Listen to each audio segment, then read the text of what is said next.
Olá pessoal, estou aqui de volta para falar um pouco sobre a escolha do nome desse livro. Por que a vida secreta dos padres gays? Ora, porque é uma vida secreta, velada, não revelada. E o que eu pretendo fazer é justamente ir na direção contrária, revelando os bastidores dessa vida, desse mundo secreto. Não tanto na intenção de expor pessoas, citar nomes, mas de expor a instituição, a política hipócrita da instituição, que diz uma coisa, que prega uma coisa, mas que no seu meio interno pratica outra. E por que isso acontece? Em muitos seminários, muitas congregações, a orientação é: você pode até ter a sua vida dupla, desde que você não dê escândalo. A igreja, muito interessante isso, né? Ao mesmo tempo que ela finge fugir do escândalo, ela produz o escândalo. Porque se ela trata essa e outras realidades como um bicho de 7 cabeças e não trabalha de forma séria, ela causa muitos extremos, pessoas que não têm uma orientação adequada, acabam por se perder e praticar coisas absurdas, ou usar do poder que tem, do poder que a igreja dá para praticar crimes, às vezes como desvio de dinheiro para favorecer um namorado, como muitos casos aí que são na mídia, que a gente já pôde ver e conferir. E será que uma pessoa que segue a fé católica acha correta essa política do faça desde que não dê escândalo? Tem uma vida escondida, uma vida não integrada, uma vida falsa ou duas vidas? Creio que não. Então, por conta dessa e de outras questões que eu escolhi esse nome, A Vida Secreta, porque é uma vida que se pretende ser secreta, ou como muita gente comentou, todo mundo sabe disso. O fato de todo mundo saber disso não significa que todo mundo trata isso com seriedade, porque só saber não adianta de nada. A gente tem que saber e questionar se isso está correto, questionar se está produzindo um efeito positivo na vida de milhares de pessoas. Só saber que existe e não trabalhar, de nada adianta. A gente sabe que muitas coisas não estão corretas. Mas seria uma postura adequada só saber e se calar? Não. Por isso que eu estou oferecendo a minha voz e a oportunidade que eu estou tendo para escrever sobre, para falar sobre isso sem tabus, sem hipocrisia. E muita gente pergunta: nossa, mas por que você está incomodado? Por que você está falando sobre? Deixa a vida das pessoas.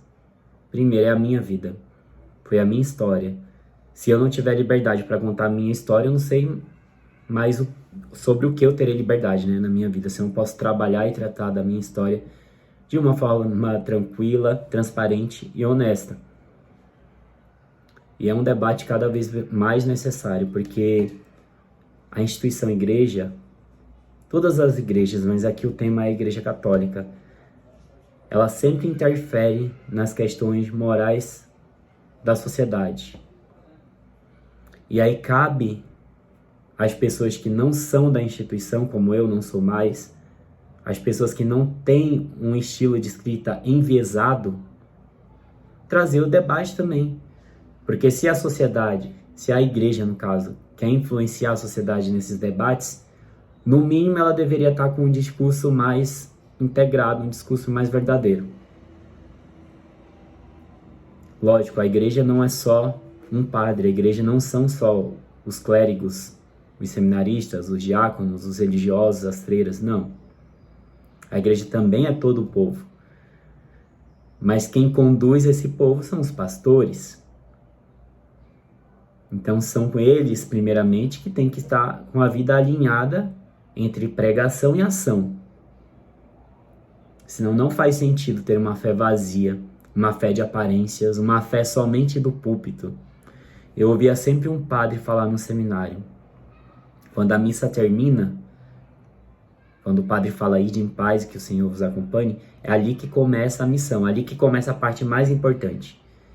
Então não faz sentido a igreja berrar aos quatro ventos que, por exemplo, ser gay é pecado, que é um desvio, e a grande maioria dos padres terem uma vida que não condiz com a pregação.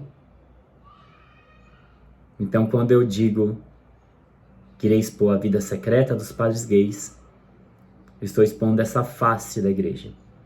Essa face que ela não quer expor, que ela não quer falar, que ela põe para debaixo do tapete, mas que afeta e que até mata pessoas. Então é um assunto sim necessário ser falado em forma de livro, para que fique eternizado no tempo e na história da própria igreja, da própria humanidade.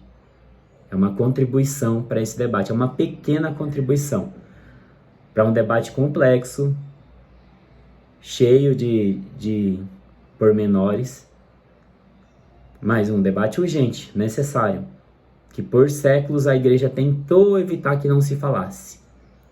Mas com a explosão das redes sociais, dos meios de comunicação, com toda essa oportunidade que o desenvolvimento tecnológico nos oferece, e a liberdade também de escrita, a liberdade de livre opinião, é importante falar sobre. Muita gente falou, nossa, a igreja vai dar um jeito de te calar, de não fazer com que tu fale. Eu tenho a liberdade garantida pela Constituição, desde que eu revele meu nome, de escrever sobre o que eu quiser. Logicamente vão haver represálias, mas alguém precisa falar sobre.